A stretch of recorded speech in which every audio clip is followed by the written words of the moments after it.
അത് സിറാജ് പേപ്പറിന് അതിനെതിരായി വളരെ വ്യക്തമായ തെളിവ്, ഞാൻ ഫുള്ള് ലിങ്ക്, പിന്നെ സിറാജ് പേപ്പറിൽ വർക്ക് ചെയ്യുന്ന ആളാണ് നിങ്ങളെ ഫേസ്ബുക്കിലുള്ള നിസാർ എന്ന് പറയുന്ന ആള്, അദ്ദേഹത്തിന് ഫുള്ള് കൊടുത്തിട്ടുണ്ട്.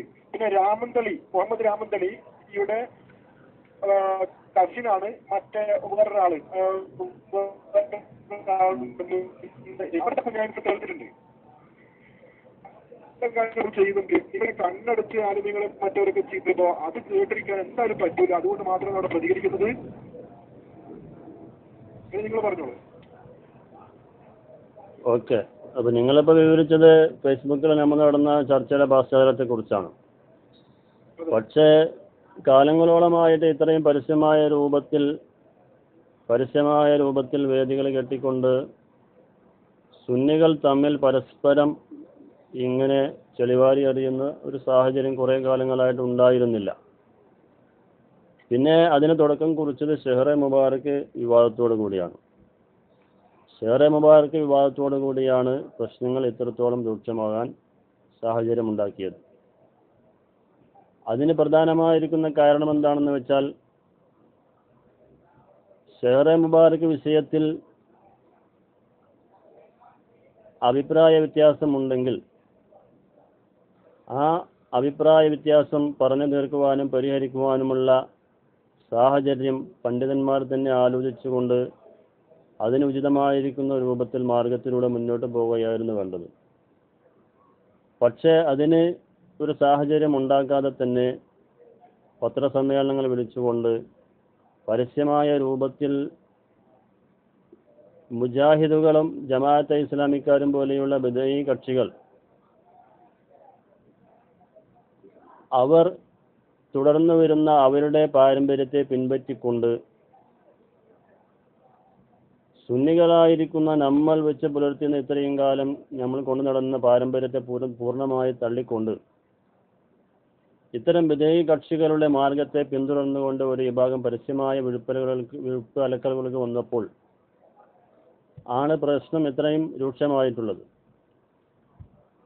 ഇപ്പോൾ കേരളത്തിൽ ഇന്നേ വരെ ഉണ്ടാവാത്ത വിധത്തിൽ വളരെയധികം രൂക്ഷമായ രൂപത്തിൽ ഷെഹ്റെ മുബാറക്ക് വിവാദം കത്തിപ്പടർന്നുകൊണ്ടിരിക്കുകയാണ്. അപ്പോൾ അത് എങ്ങനെ ഉണ്ടായി എന്നുള്ളത്, അതിൻ്റെ സാഹചര്യം പശ്ചാത്തലം എന്തൊക്കെയാണെന്നുള്ളത് അതിന് തുടക്കം കുറിച്ച ആളുകളാണ് അതിനു വേണ്ടി ശ്രമിക്കേണ്ടത്. നമ്മളിപ്പോൾ ചർച്ച ചെയ്തിട്ട് കാര്യമില്ല. അത് സ്വാഭാവികമായിട്ടും ഉണ്ടാവും അത്തരം വിഷയങ്ങൾ. കാരണം പണ്ഡിതന്മാരുടെ കയ്യിൽ നിന്ന് മാറിക്കൊണ്ട് പരസ്യമായ രൂപത്തിൽ ഇത്തരം കാര്യങ്ങൾ, അതും ഇസ്ലാമിനെ സംബന്ധിച്ചിടത്തോളം ഇസ്ലാമിൻ്റെ ഒരു മൗലികമായിരിക്കുന്ന അടിസ്ഥാനപരമായിരിക്കുന്ന ഒരു കാര്യത്തെക്കുറിച്ചല്ല, കേവലം ബർക്കത്തെടുക്കുക അഥവാ ഒരു ആചാരാനുഷ്ഠാനത്തിൽപ്പെട്ട, വേണമെങ്കിൽ ചെയ്യാം അല്ലെങ്കിൽ ആവശ്യമില്ലാത്തവർക്ക് ഒഴിവായി നിൽക്കാം, ആരെയും നിർബന്ധമായി കൊണ്ട് ആരുടെ മേലും അടിച്ചേൽപ്പിക്കാത്ത ഒരു വിഷയത്തെക്കുറിച്ച് അഹ്ലുസുന്നത്ത് വൽ ജമാഅത്തിന്റെ പണ്ഡിതന്മാർ ഇക്കാലം അത്രയും പുലർത്തിപ്പോന്നിരുന്ന നയങ്ങളെ, ആദർശങ്ങളെ മുഴുവൻ കാറ്റിൽ പറത്തിക്കൊണ്ട് ബിദ്ഈകളുടെ മാർഗം പിന്തുടർന്നുകൊണ്ട് ഒരു വിഭാഗം വന്നപ്പോഴാണ് ഇത്തരത്തിൽ കേരളത്തിലെ സാമുദായിക അന്തരീക്ഷം ഇത്രയും മലീമസമാകുവാൻ കാരണമായിട്ടുള്ളത്. അപ്പോൾ അത് നമ്മൾ രണ്ടുപേരും അങ്ങോട്ടും ഇങ്ങോട്ടും പറഞ്ഞതുകൊണ്ടും അതിന് പരിഹാരമാവില്ല. അത് പണ്ഡിതന്മാരുടെ മേഖലയിൽ നിന്ന് അതിന് പരിഹാരം ഉണ്ടാവണം. അത് ഉണ്ടാവുമെന്ന് പ്രതീക്ഷിക്കുന്നു. നമ്മൾ ഉദ്ദേശിക്കുന്നത് ഈ ഷെഹ്റെ മുബാറക്ക് സ്ഥിരപ്പെടുന്ന വിഷയത്തിൽ, അതിനെ അംഗീകരിക്കുന്ന വിഷയത്തിൽ പരിശുദ്ധമായ ഇസ്ലാമിൻ്റെ പ്രമാണങ്ങളെ മുൻനിർത്തിക്കൊണ്ട് ഇസ്ലാമിക പ്രമാണങ്ങൾ എന്ത് പറയുന്നു, അതാണല്ലോ സുന്നത്ത് ജമാഅത്തിൻ്റെ പാരമ്പര്യം. ഇസ്ലാമിക പ്രമാണങ്ങൾ, പണ്ഡിതന്മാർ, ഖുർആനും സുന്നത്തും ഹദീസും ഇജ്മാവും, പണ്ഡിതന്മാരെന്ത് പറഞ്ഞു, ഏറ്റവും അവസാനത്തെ വാക്കാണ് പണ്ഡിതന്മാരെന്ത് പറഞ്ഞു എന്ന് പറഞ്ഞാൽ പിന്നെ അതിനപ്പുറമുള്ള വാദങ്ങളില്ല. അപ്പോൾ ആ മേഖലയിലൂടെ ഈ വിഷയമായി കൊണ്ട് നമ്മൾ തുടങ്ങി വെച്ചിരിക്കുന്ന ചർച്ചയിൽ നമുക്ക് അങ്ങോട്ടും ഇങ്ങോട്ടും ചോദിക്കുവാനുള്ള കാര്യങ്ങൾ ചോദിക്കാം, പരസ്പരം നിങ്ങൾക്ക് ചോദിക്കാം, ഉത്തരം പറയാം, സംശയങ്ങൾ തീർക്കാം. അപ്പോൾ അതിനുള്ള ഒരു വേദിയായിട്ടാണ് ഈ ചർച്ച വെച്ചിട്ടുള്ളത്. അതുകൊണ്ട് നിങ്ങൾക്ക് നമ്മളവിടെ ചർച്ച ചെയ്തിരിക്കുന്ന വിഷയത്തെക്കുറിച്ച് നിങ്ങൾക്ക് ചോദിക്കാവുന്ന ചോദ്യങ്ങളുണ്ടെങ്കിൽ ചോദിക്കാം. നിങ്ങളെ ക്ഷണിച്ചുകൊണ്ട് ഞാൻ തീർച്ചയായിട്ടും ഓക്കെ, വളരെ വളരെ നന്ദിയുണ്ട്. വളരെ നല്ല രീതിയിൽ അത് ഇത് ചർച്ചയോ സംവാദം ഒന്നല്ല കേട്ടോ. എനിക്ക് നിങ്ങളോട് പേഴ്സണലായിട്ട് അറിയാൻ വേണ്ടി നിങ്ങൾ ഇടയ്ക്ക് കയറി സംസാരിക്കും, പ്രശ്നമൊന്നുമില്ല. അറിയാൻ വേണ്ടിയിട്ടുള്ള ഒരു ചർച്ച മാത്രം, വേറൊന്നുമില്ല. ഇതിനെ കൊണ്ട് വേറൊരു ഉദ്ദേശമില്ല, ഒരു ദുരുദ്ദേശമില്ല, ഒന്നുമില്ല.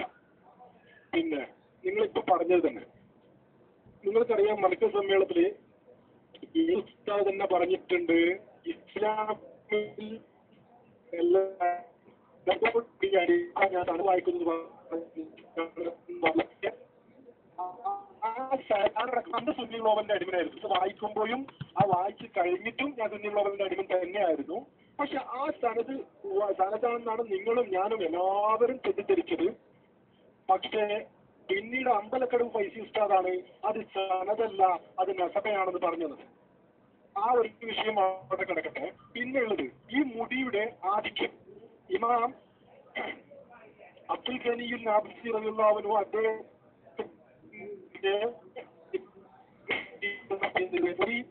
മുടി വളരാം, അതുപോലെ റസൂലുള്ളാഹിന്റെ ഷാരി മുബാറക്ക് വളരാം, അതുപോലെ തന്നെ അത് പടരുകയും ചെയ്യാം, അതുപോലെ തന്നെ അത് ഇളകുകയും ചെയ്യാമെന്ന് അബ്ദുൽ ഖനി നാബിസി റളിയല്ലാഹു അൻഹു അദ്ദേഹത്തിന്റെ കിതാബിൽ രേഖപ്പെടുത്തി എന്നാണ് പേരോട് തന്നെ പ്രസംഗത്തിൽ ഞാൻ കേട്ടത്. അപ്പോ അതും ശരി. അപ്പൊ അങ്ങനെയാണെങ്കിൽ അതിനും ഒരു കണക്കുണ്ട്, അതൊക്കെ നമ്മളിവിടെ ചർച്ച ചെയ്യുന്നില്ല. എന്നാലും ആ ഒരു മുടിക്കെട്ട് നമ്മുടെ സുന്നി പ്രവർത്തകന്റെ തന്നെ സുന്നി പ്രവർത്തകന്റെ തന്നെ സൈറ്റിലുണ്ടായ ആ മുടിക്കെട്ടിന്റെ ഫോട്ടോ നിങ്ങൾക്ക് അറിയാം, അത് പ്രത്യേകം പറയേണ്ട ആവശ്യമില്ല. ആ മുടിക്കെട്ട് പറയാമെങ്കിൽ എന്തുകൂടി അബ്ദുൽ ജലീലിന്റെ റൂമിലോ അല്ലെങ്കിൽ സുന്നികളോ അല്ലെങ്കിൽ നിങ്ങൾ ആ ഇരുന്ന ഫോട്ടോ നോക്കിയ ഷെയർ അടയ്ക്കുന്ന മസ്ജിദിന്റെ ഫോട്ടോ, എന്തുകൊണ്ട് നിങ്ങൾ ആ ഷെയർ മുബാറക്കിന്റെ ഫോട്ടോ വെക്കുന്നില്ല? ആ ഒരു മുടിക്കെട്ട് എന്തുകൊണ്ട് നിങ്ങൾ വെക്കുന്നില്ല? അപ്പൊ അതിന് ഒരുപാട് സാധാരണക്കാരായ ആളുകൾ വളരെ സംശയത്തിലാണ്. ഇങ്ങനൊരു മുടിക്കെട്ടോ, ഇതെന്താണ് ഇങ്ങനെ ഒരു മുടിക്കെട്ട്? വേറെ നമ്മൾ ലോകത്തെ പലയിടത്തും, ഞാൻ കശ്മീരിലുള്ള പാൽമജിയിലുള്ള ഷെയർ മുബാറക്ക് ഞാൻ കണ്ടതാണ്. വെണ്ണയിൽ ഒരു 2 മുടി മാത്രം വെച്ചിട്ടുള്ളത്. അതുപോലെ തന്നെയാണ് ലോകത്തെ എല്ലായിടത്തും കാണുന്നത്, ഒരു മുടി 2 മുടി. ഇങ്ങനെ ഒരു മുടിക്കെട്ടായിട്ട് ആദ്യമായിട്ടാണ് ഇവിടെ കാണുന്നത്. എല്ലാവരും സംശയത്തിലാണ്. ഈ അപ്പൊ അത് ചെയ്യണം, അങ്ങനെയൊക്കെയാണ് ഇത് വളരും, ഇത് പകരും ഒക്കെ ആണെങ്കിൽ അതിന് ഏതായാലും സംശയം, ഏതായാലും ഈ വിഭാഗത്തിലെ ആളുകൾ നിങ്ങളെ വിശ്വാസമില്ല, സനത് വേണമെന്ന് പറഞ്ഞിട്ടാണ് നിങ്ങൾ ആ സനത് എന്ന് പ്രഖ്യാപിക്കണമായിരുന്നു. നിങ്ങൾ ഇന്ന് വരെ ആ സനത് വായിച്ചിട്ടില്ല. അത് മാത്രമല്ല, ഇന്നത്തെ വാർത്താ സമ്മേളനത്തിൽ ഇ.കെ. വിഭാഗം പറഞ്ഞു ജാലിയവാല എന്നുള്ള ആളാണ് AP ഉസ്താദിന് ഈ മുടി കൊടുക്കുന്നത്. എന്നിട്ട് AP ഉസ്താദാണ് ഹദ്രജി കൊടുത്തിട്ട് പറഞ്ഞത് വാർത്താ സമ്മേളനത്തിൽ നിങ്ങൾ അതിൽ ഇരിക്കുന്ന തരണം എന്നുള്ള രീതിയിലാണ് വാർത്താ സമ്മേളനം കഴിഞ്ഞിട്ടുള്ളത്. ഒരു കാര്യത്തിന് സംശയമില്ല, ഈ ജാലിയവാല ബാഗാണ്. പിന്നെ അതേ സ്ഥാനത്ത് ഈ ജാലിയവാല ബാഗിന്റെ അടുത്ത് നിന്ന് കിട്ടിയ 7 മുടി ഇന്ന് SK-ക്കാർ പത്രസമ്മേളനത്തിൽ പ്രദർശിപ്പിച്ചു. 7 മുടി. അപ്പൊ 7 പള്ളി ഉണ്ടാക്കണം. അത് മാത്രമല്ല, നിങ്ങൾ ഈ ഷെയർ മുബാറക്കിന്റെ പള്ളി, ഏകദേശം താജ്മഹൽ പോലുള്ള ഈ പള്ളി ഷെയർ മുബാറക്കിന്റെ പള്ളി തന്നെയാണ്, സംശയമില്ലല്ലോ. അങ്ങനെയുള്ള ഷെയർ മുബാറക്കിനായിട്ട് ഒരു പള്ളി എവിടെയാണുള്ളത്? ഞാനൊക്കെ പിറ്റുന്ന സമയത്ത് ഷെയർ മുബാറക്ക് കശ്മീരിലെ ബാൽമതിയുടെ ഷെയർ മുബാറക്ക് അറിയുന്നുണ്ട്. നിങ്ങൾ തന്നെ അംഗീകരിക്കുന്നു എന്ന് പറഞ്ഞ പിന്നെ വെള്ളൂരിലെ, നിങ്ങൾ അംഗീകരിക്കുന്ന എല്ലാവരും അംഗീകരിക്കുന്ന വെള്ളൂരിലെ പള്ളി ഉണ്ടാക്കിയിട്ടുണ്ടോ?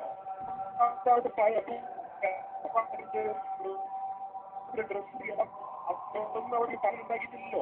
അപ്പൊ ഇങ്ങനെ ഒരു പള്ളിയൊക്കെ ആയി ഒരു കച്ചവടം, അവിടെ പണ്ടാരം വരില്ലാന്ന് നിങ്ങൾക്ക് ഉറപ്പുണ്ടോ? അവിടെ പണ്ടാരങ്ങൾ വരും, അവിടെ കോടികൾ ഒഴുകും, അവിടെ വലിയ വലിയ ഷോപ്പിംഗ് മാളുകൾ വരും. ഇങ്ങനെ ചിത്രീകരിക്കുമ്പോ ഇന്നത്തെ വിദ്യാസമ്പന്നരായ ആളുകളെടുത്ത് ഈ സുന്നി ആശയം പറയാന്ന് വെച്ചാൽ എങ്ങനെയാണ് ജലീലിക്കുക? നിങ്ങൾ പറഞ്ഞതാ, ഞാൻ അനുസരിക്കാം. നിങ്ങൾ വ്യക്തമായ തെളിവുകളോടുകൂടി വ്യക്തമായ അധികാരികളോട് നിങ്ങൾ പറഞ്ഞ, നിങ്ങളൊരു AP-ക്കാരനായിട്ട് സംസാരിക്കില്ല, ഞാനൊരു EK-ക്കാരനായിട്ട് സംസാരിക്കില്ല, ഞാൻ ഒരു സാധാരണക്കാരനായിട്ട് സംസാരിക്കുകയാണ്. നിങ്ങൾ ഒരു സാധാരണക്കാരനായിട്ട് നിങ്ങളെ ചുറ്റുപാടുമുള്ള ദുബൈയിൽ നിങ്ങൾ അപ്പുറത്തും ഇപ്പുറത്തൊക്കെയുള്ള മുജാഹിദുമല്ല സുന്നിയല്ലാത്തൊരു സാധാരണ ആളുകളുണ്ടല്ലോ, അവരുടെ വീക്ഷണം എന്താണെന്ന് നോക്കിയതിൽ അവരൊക്കെ എല്ലാവരും ആകെ ആശങ്കയിലാണ്. അങ്ങനെയുള്ള ഒരു ഇതിലുള്ളത്. ഇപ്പൊ നിങ്ങൾ പറയുന്നു സനത് വേണമെന്നൊന്നും ഇല്ലല്ലോ വിശ്വസിക്കാൻ. നാളെ ആരെങ്കിലും കൊണ്ടുവന്നാലോ, ഏതെങ്കിലും ഒരു പള്ളിയിലെ മുസ്ലിം കൊണ്ടുവന്നാൽ എന്ത് ചെയ്യും? ഇപ്പൊ 7 മുടി SK-ക്കാരുടെ കയ്യിലുണ്ട്, അവർ നാളെ ഇതും കൊണ്ട് കളിച്ചാൽ എന്ത് ചെയ്യും? അതിനൊക്കെ മറുപടി പറയണ്ടേ? അപ്പൊ അതാണ് പറയുന്നത്, ഇത് ചെയ്യുന്ന ഒരു കാര്യമാണ്. വ്യക്തമായ ആധികാരികയും വ്യക്തമായ ഇതും വേണം. ഇതിൽ ആരെന്ത് പറഞ്ഞാലും ശരി, ഒരുപാട് ആളുകൾ ആകെ ആശയക്കുഴപ്പത്തിലാണ്. നിങ്ങൾക്കറിയോ, സുന്നി ഗ്ലോബലിൽ നിന്ന് ഞാൻ അഡ്മിൻ പവർ കൊടുത്തിട്ട് രാജി വെച്ചിട്ട് ആകെ 3 ആഴ്ചയേ ആയിട്ടുള്ളൂ. അതിന് മുമ്പ് റിയാദ് നിന്ന് തന്നെ സാധാ സുന്നി പ്രവർത്തകർ എന്ന് പറഞ്ഞാൽ സാധാ സുന്നി പ്രവർത്തകർ മുജാഹിദിന്റെ സുന്നി എന്നൊക്കെ ഒരു രണ്ടിലത്തെ കോമുണ്ടല്ലോ. അങ്ങനെയുള്ള കോമുകൾ എന്നെ കാണുമ്പോൾ കുടിവെള്ളം ഉണ്ടോ എന്ന് എന്നെ വിളിച്ച് ചോദിക്കാറുള്ളത്. അപ്പോഴൊക്കെ അവർക്ക് കണക്കിന് ഞാൻ മറുപടി കൊടുക്കാറുണ്ട്, മുജാഹിദിനും മറുപടി കൊടുക്കാറുണ്ട്. പക്ഷേ ശരിക്കും നിങ്ങളൊന്ന് AP വിഭാഗം ഒഴിവാക്കി, ഈ വിഭാഗം ഒഴിവാക്കി, എന്നിട്ട് മനസ്സിലൊന്ന് പറ. നിങ്ങൾ ഒരുപാട് പ്രശ്നങ്ങൾ വന്നിട്ടുണ്ട്, ഇല്ലാന്ന് പറയാൻ കഴിയില്ല. ഞാൻ നിങ്ങൾ പറഞ്ഞു. ഓക്കെ, അപ്പോൾ അബ്ദുറഹ്മാൻ പറഞ്ഞതൊക്കെ ഞാൻ കേട്ടു.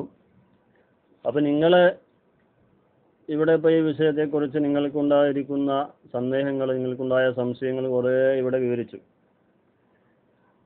ഇത്തരം സംശയങ്ങളെല്ലാം സാധാരണ വഹാബികളാണ് വെച്ച് പുലർത്താറുള്ളത്. സുന്നികളായ നമ്മളെ സംബന്ധിച്ചിടത്തോളം ഇത്തരം ബാലിശമായിരിക്കുന്ന സംശയങ്ങൾ ഈ ആസാറുകളുടെ വിഷയത്തിൽ വെച്ച് പുലർത്താൻ പാടില്ല. അത് നമ്മുടെ ഇത്രയും കാലം നമ്മൾ തുറന്നു വന്നിരുന്ന പാരമ്പര്യത്തിന് എതിരാണത്. പ്രധാനമായിക്കൊണ്ട് നിങ്ങൾ പറഞ്ഞത് മുടിയുടെ ആധിക്യത്തെക്കുറിച്ച് സംശയമുണ്ട്, അതുകൊണ്ട് അമ്പലക്കടവ് അതിനെക്കുറിച്ച് വിമർശിച്ച് പ്രസംഗിച്ചു എന്നൊക്കെ നിങ്ങൾ പറഞ്ഞു. യഥാർത്ഥത്തിൽ ഹസ്രജിയുടെ കയ്യിലുള്ള മുടി കാന്തപുരം AP ഉസ്താദിൻ്റെ കയ്യിൽ എത്തുന്നതിന് മുമ്പ് തന്നെ ഷെഹറെ മുബാറക്ക് സംബന്ധിച്ച് ഡൽഹിയിൽ നിന്നുള്ള ബറക്കാത്തി സയ്യിദന്മാർ മുഖേന കിട്ടിയിട്ടുള്ള മുടിയെക്കുറിച്ച് വിവാദങ്ങൾ നടന്നുകൊണ്ടിരിക്കുന്ന സമയമായിരുന്നു. അങ്ങനെ ആ മുടിയുടെ സനത് ടെലഫോണിൽ ചോദിച്ചപ്പോൾ സനത് ടെലഫോണിലൂടെ തരാൻ പറ്റില്ല, മർക്കസിലേക്ക് നിങ്ങൾ വരണം എന്ന് മർക്കസിലേക്ക് നിങ്ങളെ ക്ഷണിച്ചു.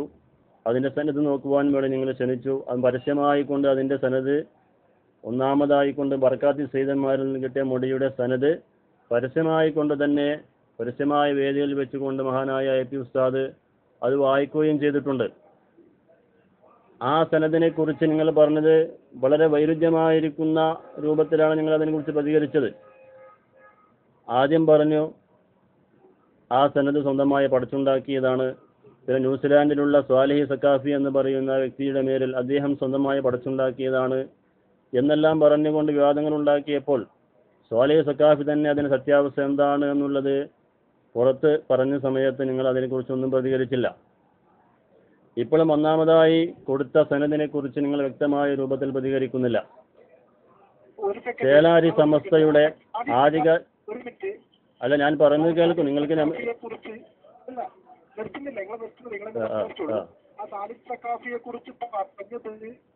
പിന്നെ മർക്കത്തിൽ നിന്നും തന്നെ വന്ന ഒരു സക്കാഫി ഉസ്താദല്ലേ അല്ലേ? അവർ തന്നെ ആരോപണം ഉന്നയിച്ചത് എന്റെ കൂടെയുള്ള സാലിഹ് സക്കാഫിയാണ് ആരോപണം ഉന്നയിച്ചത്. അതല്ല, അവരെല്ലാം മർക്കസിന് സനതെടുത്തു വന്നതുകൊണ്ട് മാത്രം അവർ സംഘടനയുടെ ആളുകളായിക്കൊള്ളുന്നില്ലല്ലോ. സംഘടനയുടെ ആളുകൾ എന്ന് പറയുമ്പോൾ ഔദ്യോഗികമായിരിക്കുന്ന മെമ്പർഷിപ്പും അതിൻ്റെ ആധികാരികമായിരിക്കുന്ന ഒരു സ്ഥാനത്തിരിക്കുന്നവരാവണം. അപ്പോഴല്ലേ അംഗീകരിക്കാൻ പറ്റുള്ളൂ. സനത് കിട്ടിയാൽ അതിപ്പോൾ പല രൂപത്തിൽ അങ്ങോട്ടും ഇങ്ങോട്ടും ആളുകൾ മാറിപ്പോയിട്ടുണ്ടാവും. അതുകൊണ്ട് സക്കാഫി ആയതുകൊണ്ട് AP കാരനായിക്കൊള്ളുന്നില്ല, പൈസ ആയതുകൊണ്ട് ഇക്കാരനായിക്കൊള്ളുന്നില്ല. അതൊക്കെ അതിൻ്റെ വ്യത്യസ്തമായിരിക്കുന്ന വശങ്ങൾ. അതൊക്കെ നിങ്ങൾ അതിനെക്കുറിച്ച് ബോധവാനാവണം. അങ്ങനെ നിങ്ങൾ സംസാരിക്കാൻ പാടില്ല. സ്വാലിഹ് സക്കാഫി തന്നെ അതിനെക്കുറിച്ച് അതിൻ്റെ നിജസ്ഥിതി എന്താണെന്ന് വ്യക്തമായ അദ്ദേഹം പറഞ്ഞിട്ടുണ്ട്. അതിൻ്റെ ക്ലിപ്പ് എൻ്റെ കയ്യിലുണ്ട്. നിങ്ങൾക്ക് വേണമെങ്കിൽ ഞാൻ കേൾപ്പിച്ചു തരാം. ഇല്ല, അത് ഞാൻ കേട്ടിട്ടുണ്ട്. സാലിഹ് സക്കാഫിയുടെ ആ ക്ലിപ്പ് ഇടുമ്പോൾ ഞാൻ സുന്നികളുടെ അഡ്മിനാണ്, ഞാൻ അത് പൂർണ്ണമായിട്ട് കേട്ടിട്ടുണ്ട്. അതെ, അപ്പോൾ ആ സമയത്ത് അദ്ദേഹം അതിൻ്റെ സത്യാവസ്ഥ എന്നാണ് തുറന്ന് പറഞ്ഞിട്ടുണ്ട്. അദ്ദേഹം നിങ്ങളും കൂടെ പ്രവർത്തിച്ചിരുന്ന ആളായിരുന്നു സ്വാലിഹ് സക്കാഫി ഒരു കാലത്ത്. വളാഞ്ചേരി മർക്കസിൽ അദ്ദേഹം അധ്യാപകനായി ജോലി ചെയ്തിരുന്നു. അപ്പോൾ അതേ സമയത്ത് തന്നെ ബറക്കാത്തി സയ്യിദന്മാരിൽ ലഭിച്ചിരുന്ന മുടി അതിൻ്റെ സനത് പരസ്യമായി വായിച്ചു. സനത് വായിച്ചു എന്ന് പറഞ്ഞാൽ ആസാറുകൾ സ്ഥിരപ്പെടുവാൻ വേണ്ടി ഏത് രൂപത്തിലുള്ള സനതാണ് വേണ്ടത്? ഒരു ഹുക്കുമ് സ്ഥിരപ്പെടുവാൻ, ഇസ്ലാമിലെ ഒരു ഹുക്കുമ് സ്ഥിരപ്പെടുവാൻ വേണ്ടി പറയുന്ന സാധാരണ ഒരു ഹദീസ് ഉദ്ധരിക്കുമ്പോൾ അതിൻ്റെ ആദ്യമായി പറയുന്ന റിജാലുകളെ കുറിച്ച് പറയുന്നത് പോലെയുള്ള ഒരു സനത് വേണം എന്ന് പണ്ഡിതന്മാർ ആരും അതിനെക്കുറിച്ച് പറഞ്ഞിട്ടില്ല. അതുപോലെ തന്നെ ആസാറുകൾ സ്ഥിരപ്പെടുവാൻ വേണ്ടി റസൂലുള്ളാഹിയിലേക്ക് മൻസൂബ് ചെയ്യപ്പെട്ടിരിക്കുന്ന, ചേർത്ത് പറയപ്പെട്ടിരിക്കുന്ന കാര്യങ്ങൾ നമ്മൾ അംഗീകരിക്കണമെന്നാണ്. അത് നമ്മൾ യുക്തി കൊണ്ടോ നിങ്ങളുടെ ചിന്ത കൊണ്ടോ നിങ്ങൾക്ക് അതിന് അംഗീകരിക്കാൻ പറ്റുന്നില്ലെങ്കിൽ നിങ്ങൾ മിണ്ടാതിരിക്കുക. പക്ഷേ ഇത്രയും തരം താഴ്ന്ന രൂപത്തിൽ ഏതെല്ലാം രൂപത്തിലെ വൈരുദ്ധ്യങ്ങളാണ് നിങ്ങൾ പറഞ്ഞു നടന്നത്. അറബി പെണ്ണിൻ്റെ മുടിയാണെന്ന് പറഞ്ഞു. പിന്നെ ഒരു വേള മുജാഹിദുകൾ തന്നെ പറഞ്ഞു അത് ഏതൊക്കെ വല്ല സിനിമാ നടിമാരുടെ മുടിയാണെന്ന് പറഞ്ഞു നടന്നു. അങ്ങനെ അതിനെക്കുറിച്ച് തന്നെ നിങ്ങൾ വളരെ വൈരുദ്ധ്യമായ രൂപത്തിലാണ് നിങ്ങൾ പ്രതികരിച്ചുകൊണ്ടിരിക്കുന്നത്. സമസ്ത എന്ന് പറയുന്ന നിങ്ങളുടെ പ്രസ്ഥാനം അതിനെക്കുറിച്ച് പറഞ്ഞിരിക്കുന്ന പ്രസ്താവന എന്താണെന്ന് പോലും നിങ്ങൾ ചിന്തിച്ചില്ല. അതിൻ്റെ സത്യാവസ്ഥ നിജസ്ഥിതി ബോധ്യപ്പെടുന്നതുവരെ നിങ്ങൾ ആ മുടിയെക്കുറിച്ച് വഞ്ചിതരാവരുത് എന്നാണ് സമസ്ത പറഞ്ഞത്. പക്ഷേ അത് അറബി പെണ്ണിൻ്റെ മുടിയാണെന്ന് സമസ്ത പറഞ്ഞിട്ടില്ല. കാസിം എന്നെല്ലാം പറഞ്ഞു അതിനെക്കുറിച്ച്. അപ്പോൾ അങ്ങനെ സമസ്ത പറഞ്ഞിരിക്കുന്ന ആ സമസ്തയുടെ നേതാക്കന്മാർ പറഞ്ഞിരിക്കുന്ന ആ ആശയങ്ങളെ പോലും തള്ളിക്കുറഞ്ഞുകൊണ്ട് വളരെ വൈരുദ്ധ്യങ്ങൾ പരസ്പര വിരുദ്ധമായിരിക്കുന്ന രൂപത്തിൽ KSSFിൻ്റെ നേതാക്കന്മാർ തെരുവുകളിലൂടെ അതിനെക്കുറിച്ച് പറഞ്ഞുകൊണ്ടിരുന്നു. അപ്പോൾ ഒന്നാമത്തെ മുടിയെക്കുറിച്ച് വിവാദങ്ങൾ നടന്നുകൊണ്ടിരിക്കുമ്പോഴാണ് മർക്കസ് സമ്മേളനത്തിൽ ഹസറജ് രണ്ടാമത്തെ മുടി കൊണ്ടുവന്ന് കൊടുക്കുന്നത്. ആ രണ്ടാമത്തെ മുടി പരസ്യമായ ജനലക്ഷങ്ങൾക്ക് മുമ്പിൽ വെച്ചുകൊണ്ടാണ് അതിൻ്റെ സനത് എന്ന് പറഞ്ഞാൽ അത് മുഖ്തസറായിരിക്കുന്ന സനത്. നസബ എന്ന് പറയാൻ പറ്റില്ല. നസബ അല്ല, സനത് തന്നെ. അത് സനത് സുഹൃത്തെ ഞാൻ പറയുന്നത് കേൾക്ക്. അതിൽ അദ്ദേഹത്തിൻ്റെ കുടുംബത്തിലെ അദ്ദേഹത്തിൻ്റെ പിതാമഹന്മാരുടെ പേര് പറഞ്ഞതിന് ശേഷം അത് മുത്തസലായിരിക്കുന്ന സ്ഥിരപ്പെട്ടിരിക്കുന്ന ഒരിക്കൽ നിഷേധിക്കാനാവാത്ത സനദുകളിലൂടെ എനിക്ക് കിട്ടിയിട്ടുണ്ട് എന്ന് പറഞ്ഞുകൊണ്ട് ഇന്ന് അബുദാബിയിലെ യൂണിവേഴ്സിറ്റികളിലെല്ലാം ജോലി ചെയ്യുന്ന ഇവിടുത്തെ ഹുക്കൂമത്ത് വരെ അംഗീകരിക്കുന്ന ബസ്സാം ബാറൂദ് പോലെയുള്ള പണ്ഡിതന്മാർ അതിൽ സാക്ഷ്യപത്രം ഒപ്പിട്ടിട്ടുണ്ട്. അങ്ങനെ സ്ഥിരപ്പെട്ട സനദിലൂടെ എനിക്ക് കിട്ടിയെന്ന് പറഞ്ഞ് അതിൻ്റെ ഇടയിലൂടെ അദ്ദേഹത്തിൻ്റെ പിതാമഹന്മാരുടെ പേര് പറഞ്ഞതുകൊണ്ട് നസബയാവുകയില്ല. അതെല്ലാം ഇപ്പോൾ സാധാരണ എല്ലാം നമ്മുടെ പ്രസംഗങ്ങളിലെല്ലാം പറയാറുള്ളത് പോലെ ഇവിടെ പട്ടിക്കാട്ടിലും അതുപോലെ മറ്റു കോളേജുകളിലെല്ലാം കൊടുക്കുന്ന സനദുകളുണ്ടല്ലോ, ആ സനദുകൾ പോലെയുള്ള ഒരു മുഖ്തസറായിരിക്കുന്ന സനദാണത്. പിന്നെ അതിൻ്റെ വിശദമായിരിക്കുന്ന റിജാലുകളെ പറയുന്ന സനദ് മുഫസ്സലായിരിക്കുന്ന സനദ് കിട്ടണമെങ്കിൽ മർക്കസിലേക്ക് വരാൻ വേണ്ടി പറഞ്ഞു. പിന്നെ അതിൻ്റെ ഇടയിലാണ് അമ്പലക്കടവ് വെല്ലുവിളിച്ചത്. അമ്പലക്കടവ് വെല്ലുവിളിച്ചു പേരോടിനെ, ഫ്ലൈറ്റ് ടിക്കറ്റ് തരാം, എല്ലാം തരാം, എല്ലാ ചെലവും നിങ്ങൾ വഹിക്കാമെന്ന് പറഞ്ഞുകൊണ്ട് അമ്പലക്കടവ് വെല്ലുവിളിച്ചപ്പോൾ പേരോട് ഉസ്താദ് വെല്ലുവിളി സ്വീകരിച്ചു. അത് പരസ്യമായ ഏത് രൂപത്തിലാണ് അമ്പലക്കടവ് വെല്ലുവിളിച്ചത് അതേ രൂപത്തിൽ തന്നെയാണ് പേരോട് ഉസ്താദ് പ്രതികരിക്കുകയും ചെയ്തുകൊണ്ട് പേരോട് ഉസ്താദ് പരസ്യമായ രൂപത്തിൽ തന്നെ ക്ഷണിച്ചുകൊണ്ട് ഹദർജയുടെ വീട്ടിലേക്ക് പോയി പ്രശാസനം സ്വീകരിക്കുവാൻ അമ്പലക്കടവ് തയ്യാറാവേണ്ടയില്ല. അല്ല അവിടെ ഒരു കളവുണ്ട്, അവിടെ ഒരു പ്രശ്നമുണ്ട്. ഒരിക്കലും അങ്ങനെയല്ല സംഭവം. നിങ്ങളൊരു ഇവിടെ തന്നെ ഉണ്ട്, ഇവിടെ തന്നെ മുസ്ലിം ലീഗിന്റെ ആളെ മൊത്തം വെച്ചുകൊണ്ട് നമുക്ക് സദരജിനെടുത്ത് പോകാം എന്നുള്ള നിബന്ധനയാണ്. അല്ലാണ്ട് ഒറ്റക്ക് പോയിട്ട് എന്താ ഇങ്ങോട്ട് വരാത്തെന്ന് ചോദിച്ചിട്ടല്ല. പോട്ടെ, പേരോട് ഉസ്താദ് ആ സദരജിനെടുത്ത് പോയപ്പോൾ ഞാൻ തന്നെ പേരോട് ഉസ്താദിനെ വിളിച്ചല്ലോ. ഉസ്താദിന്റെ അടുത്ത് ഉസ്താദ് അത് റെക്കോർഡ് ചെയ്തിട്ടുണ്ട്. അപ്പൊ പേരോട് ഉസ്താദ് അന്ന് പോയിട്ട് സദരജിനെ കണ്ടിരുന്നോ? പേരോട് ഉസ്താദ് ആ വീട്ടിൽ പോയിട്ടുണ്ട്, സദരജിനെ കണ്ടിരുന്നോ? അതെല്ലാം ഇവിടെ ചർച്ച ചെയ്യേണ്ട വിഷയമല്ല. അവിടെ അമ്പലക്കടവ് പോയിട്ടുണ്ടെങ്കിൽ അതിൽ കാണും, ചർച്ച ചെയ്യുമെന്നുള്ളതാണ്. അമ്പലക്കടവ് പോയിട്ടില്ല എന്നുള്ളതാണ് വിഷയം. പേരോട് ഖദറിനെ കണ്ടതിനുള്ള വിഷയമല്ല. അങ്ങനെ പോകേണ്ട ആവശ്യമില്ല സുഹൃത്തെ. കാരണം മുസ്ലിം ലീഗിനെ മധ്യസ്ഥം വെച്ചുകൊണ്ട് പോകാൻ വേണ്ടി രണ്ടാൾ ചോദിച്ച കാര്യത്തിന് ഒരാൾ മാത്രം ടിക്കറ്റ്. അത് എന്തുകൊണ്ട് മധ്യസ്ഥനെ നിങ്ങൾ തീരുമാനിച്ചില്ല? തീരുമാനിച്ചു. അതിന് മുമ്പ് തന്നെ മധ്യസ്ഥ മുസ്ലിം ലീഗിന്റെ 2-3 ആളെ പേര് വരെ പറഞ്ഞു. അവരെ ഈ കുട്ടിക്ക് ഞങ്ങൾക്ക് പോകാമെന്നുള്ള രീതിയിൽ തന്നെ പറഞ്ഞത്. അതുമല്ല, സനത് പരിശോധിക്കാനല്ല പോകാനും പറഞ്ഞത്. ഈ മുടിയുടെ ആധിക്യം എന്തേ ഇങ്ങനെ അത് പരിശോധിക്കാൻ വേണ്ടിയിട്ടാണ് പോകാൻ പറഞ്ഞത്. അമ്പലക്കടവ് വെല്ലുവിളിച്ചത് സനത് പരിശോധിക്കാനാണ്.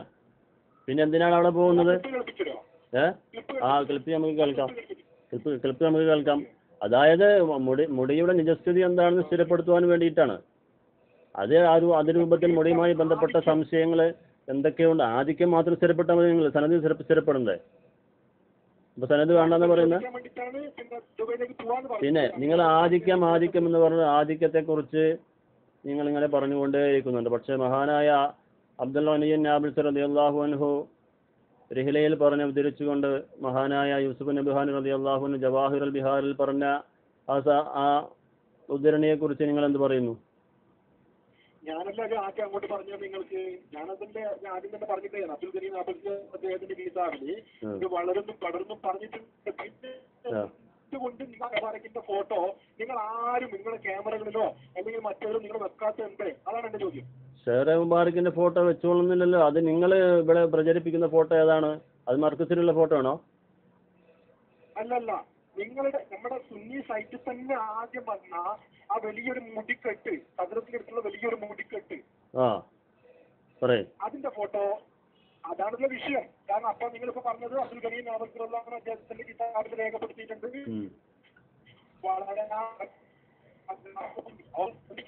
വളരുന്നുണ്ട്, വളരാമെന്നല്ല പറഞ്ഞത്, വളരുന്നുണ്ട് എന്നാ പറഞ്ഞത്. അവിടെയാണ് അവിടെ കിതാബിന്റെ അർത്ഥം പറയുന്നിടത്ത് വളരുന്നുണ്ട്. എന്തുകൊണ്ട് നിങ്ങൾ ആ ഷെയർ മുബാറക്ക് നിങ്ങളുടെ ഫോട്ടോകളിലോ അല്ലെങ്കിൽ ക്യാമറകളിലോ എന്തുകൊണ്ട് നിങ്ങൾ അത് പ്രദർശിപ്പിക്കുന്നില്ല? നിങ്ങളുടെ സൈറ്റുകളിൽ, നിങ്ങളുടെ സൈറ്റിൽ നിന്ന് അത് റിമൂവ് ചെയ്തു. ഷെയർ മുബാറക്കിന്റെ അത് നിങ്ങൾക്ക് അവിടെ മർക്കസിൽ പോയി നേരിട്ട് പോയി കാണാവുന്നതല്ലേ? എത്രയോ ആള് 10,000 പോയിട്ട് കാണുന്നു അവിടെ പോയിട്ട്. ആ ഷെയർ മുബാറക്ക് വെച്ചുകൊണ്ട് മറ്റേ മൗലൂദ് ചൊല്ലുന്ന ഫോട്ടോ അതിന്റെ സദസ്സ് വരെ യൂട്യൂബിൽ കാണാൻ കഴിയുന്നുണ്ടല്ലോ. മർക്കസിലുള്ള ഷെയർ മുബാറക്ക് വെച്ചുകൊണ്ട്. മർക്കസിലുള്ള മുടിയെ കുറിച്ചല്ല പറയുന്നത്. മർക്കസിലുള്ള മുടി കൊടുക്കുന്നത് ഞാൻ കണ്ടിട്ടുണ്ട്. അതൊരു ഗ്ലാസിന്റെ ഉള്ളിലായിട്ട് ഒരൊറ്റ ഒരു മുടിയാണ്, ഒരൊറ്റ മുടിയാണ് മർക്കസിൽ കൊടുത്തിട്ടുള്ളത്. പിന്നെന്താ പ്രശ്നം?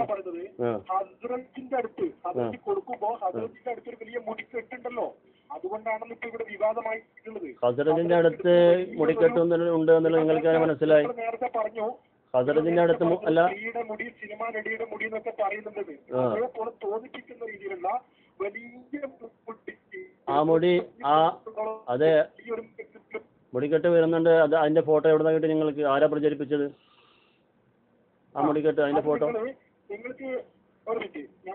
നമ്മുടെ ആധികാരിക നമ്മുടെ പുണ്യ പ്രവർത്തകന്റെ പുണ്യ സൈറ്റുകളിൽ തന്നെ ആദ്യമായിട്ട് അത് ഉണ്ടായിരുന്നു. പിന്നീട് റിമൂവ് ചെയ്യുകയാണ് ചെയ്യുന്നത്.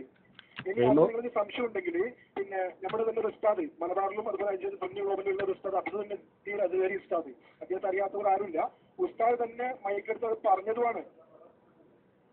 അത് പറഞ്ഞു എന്നുള്ളത് കൊണ്ട് അത് ഖസർജിയുടെ കയ്യിലുള്ള കാര്യമാണ്. അത് അവിടെ പോയി നമുക്ക് സംശയം തീർക്കാവുന്നതാണ്. പിന്നെ അങ്ങനെ മുടിക്കെട്ട് ഉണ്ട്, മുടി വളരുന്നുണ്ട് എന്ന് പറഞ്ഞ പിന്നെ മുടിക്കെട്ട് ഉണ്ട്, 1000 10,000 മുടി ഉണ്ട് എന്നൊക്കെ പറഞ്ഞ് പ്രചരിപ്പിക്കുന്നുണ്ട്. അതൊന്നും സത്യമല്ല, അതൊക്കെ വാസ്തവവിരുദ്ധമാണ്. പിന്നെ നിങ്ങൾ ഇതിനെക്കുറിച്ച് പിന്നെ നമ്മളെ പ്രമാണങ്ങൾ എന്ത് പറയുന്നു അതും കൂടി മനസ്സിലാക്കണം. ഇസ്ലാമിക പ്രമാണങ്ങൾ എന്ത് പറയുന്നു എന്നും കൂടി നമ്മൾ മനസ്സിലാക്കണം. അതിനൊന്നും നോക്കാതെ നമ്മൾ മുജാഹിദുകൾ പറയുന്നത് മാത്രം ഏറ്റുപിടിച്ചുകൊണ്ട് നമ്മൾ മുന്നോട്ട് പോകാൻ പാടില്ല. അതാണ് ഇവിടെ നമുക്ക് മെയിൻ പ്രശ്നം വരുന്നത്. നിങ്ങളിവിടെ മുജാഹിദുകൾ പറയുന്ന ആശയങ്ങളെ ഏറ്റുപിടിച്ചുകൊണ്ട് നിങ്ങൾ അതിനെ ചുവട് പിടിച്ചുകൊണ്ട് കാന്തപുരത്തിന്റെ കയ്യെല്ലാം മുടി കിട്ടി. കാരണം കാന്തപുരത്തിന്റെ ഉസ്താദിന്റെ കയ്യെല്ലാം മുടി കിട്ടുന്നതിന് മുമ്പ് തന്നെ നിങ്ങളവിടെ പോയിരുന്നു.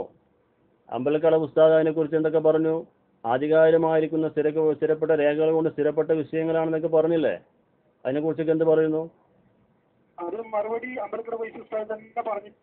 അത് ഇപ്പോഴാ പറഞ്ഞത്, ഇപ്പോഴല്ലേ പറയുന്നത്. അത് അങ്ങനെ അത് പറഞ്ഞു കഴിഞ്ഞാൽ അതെന്ന് ആദ്യം പറഞ്ഞു ഞാൻ നുണയാണെന്ന് പറയണ്ടേ? അവിടെ ഹുദവി അവിടെ പോയിട്ട് കെഞ്ചി നോക്കി, അവിടെ സദസ്സുകളിൽ പോയി കെഞ്ചി നോക്കി. നിങ്ങൾ ആ സമയത്ത് നിങ്ങൾക്ക് ബോധ്യപ്പെട്ട് കഴിഞ്ഞാൽ നിങ്ങൾ ആ സമയത്താണ് അതിൻ്റെ നിരസ്ഥിതി ബോധ്യപ്പെടുത്തേണ്ടത്. കാന്തപുരത്തിൻ്റെ കയ്യിൽ കിട്ടി എന്നതുകൊണ്ട് മാത്രം നിങ്ങൾ ഒരു അസൂയ വെച്ചുകൊണ്ട് മാത്രം കാന്തപുരം വിരോധം കൊണ്ട് നിങ്ങൾ കളിച്ചു കഴിഞ്ഞാൽ അത് നിങ്ങൾ മനസ്സിലാക്കണം. ഒരു 99% നിങ്ങളത് വ്യാജമാണെന്ന് പറഞ്ഞാൽ 1% റസൂലുള്ളാഹിന്റെ മൊഴിയാണെന്ന് സ്ഥിരപ്പെടുവാൻ വല്ല സാഹചര്യമുണ്ടെങ്കിൽ മഹാനായ ഇമാം റാഫി റളിയല്ലാഹു അൻഹു പറഞ്ഞത് എന്താണ്?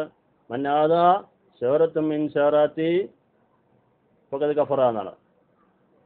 എന്ന് പറഞ്ഞാൽ എൻ്റെ കേശങ്ങളിൽ നിന്ന്, എൻ്റെ മുടിയിൽ നിന്ന് ഒരു മുടിയെ ആരെങ്കിലും ആക്ഷേപിച്ചു കഴിഞ്ഞാൽ, അതല്ലെങ്കിൽ എൻ്റെ ചെരുപ്പിൻ്റെ കഷ്ണത്തിൽ നിന്ന് ഒരു കഷ്ണത്തിനെ ആരെങ്കിലും ആക്ഷേപിച്ചു കഴിഞ്ഞാൽ അവൻ കാഫിറായി പോയിരിക്കുന്നു എന്നാണ് ഇമാം റാഫി റഹ്മത്തുള്ളാഹി അലൈഹി പറഞ്ഞിരിക്കുന്നത്. അതുപോലെ തന്നെ പല പണ്ഡിതന്മാരും പറഞ്ഞിട്ടുണ്ട്.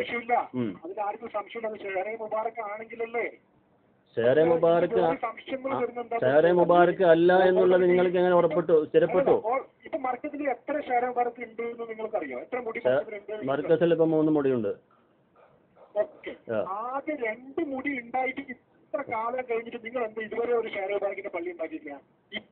അതാണ് അത് സക്കരിയ ചോദിച്ചതുപോലെയുള്ള ചോദ്യങ്ങളാണത്. ഇനിയും ഷെയർ മുബാറക്കിന്റെ അതിന്റെ ആസാറുകൾ വരും. ഇപ്പൊ വരുന്നത് മാത്രമല്ല, അപ്പൊ അതിനെല്ലാം കൂടിയിട്ടാണ് പള്ളി വരുന്നത്. അത് സക്കരിയ തന്നെ ചോദിച്ചില്ലേ? അപ്പോൾ നമ്മൾ നൗഷാദ് എന്താ മറുപടി കൊടുത്തത്? ആദ്യമായിട്ട് ഒരു പെണ്ണ് കെട്ടി, അപ്പോൾ അതിലൊരു കുട്ടി ഉണ്ടായി. അപ്പോൾ ഒരു വീടൊന്നും ഉണ്ടാക്കിയില്ല. പിന്നെ രണ്ടാമത് ഒരു പെണ്ണ് കെട്ടിയപ്പോൾ വേറെ കുട്ടി ഉണ്ടായി. അപ്പുറം വീടുണ്ടാക്കി. അപ്പോൾ അവർ ചോദിക്കണം നിങ്ങളെന്താ ആദ്യമായിട്ട് പെണ്ണിട്ട് ഇപ്പോൾ വീടുണ്ടാക്കി, രണ്ടാമത് പെണ്ണിട്ട് ഇപ്പോൾ വീടുണ്ടാക്കി എന്ന് ചോദിക്കുന്നത്. അപ്പോൾ ആദ്യത്തെ കുട്ടിയും ഭാര്യയും സ്വന്തമല്ല, അത് വ്യാജമാണെന്ന് പറയാൻ പറ്റുമോ? ഇത്തരം ബാലിശമായിരുന്ന ചോദ്യങ്ങളും ചോദിക്കരുത് സുഹൃത്തെ. അതൊക്കെ എന്താണ്, അതൊന്നും ഒരു അടിസ്ഥാനമില്ലാത്ത വെറും ബാലിശമായിരിക്കുന്ന വാദങ്ങളാണ്. നമ്മൾ സുന്നികൾ പറയാൻ പാടില്ല.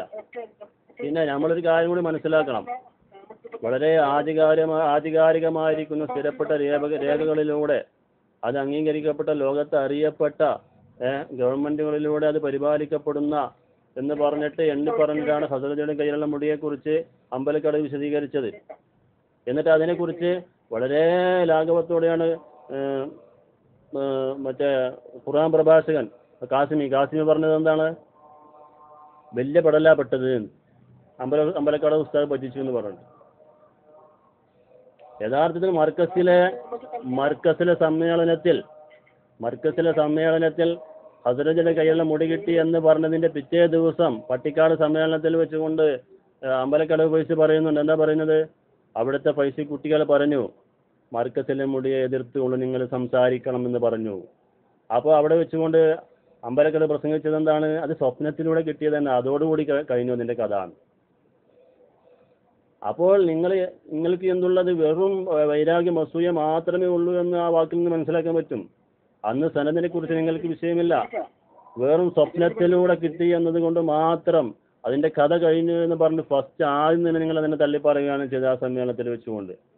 ഇതൊക്കെ ഇസ്ലാമിക പാരമ്പര്യമാണോ? സ്വപ്നത്തിലൂടെ ഇസ്ലാമിലെ ഒരു കാര്യം സ്ഥിരപ്പെടില്ല എന്ന് നിങ്ങൾക്ക് വാദമുണ്ടോ? എന്നിട്ട് അതിനനുബന്ധമായി കൊണ്ട് മുജാഹിദുകൾ പറഞ്ഞു തന്നിരുന്ന ആ ക്ലിപ്പുകൾ അകമ്പടിയായിക്കൊണ്ട് നിങ്ങൾ ആ ക്ലിപ്പ് ഇട്ടുകൊണ്ട് മുജാഹിദിന് ക്ലിപ്പ് നിങ്ങൾ നടന്നു. ഇതൊക്കെ മുജാഹിദിന് കയറുവാൻ ഏണി വെച്ചു കൊടുക്കുന്ന നയങ്ങളാണ്. അങ്ങനെയല്ല.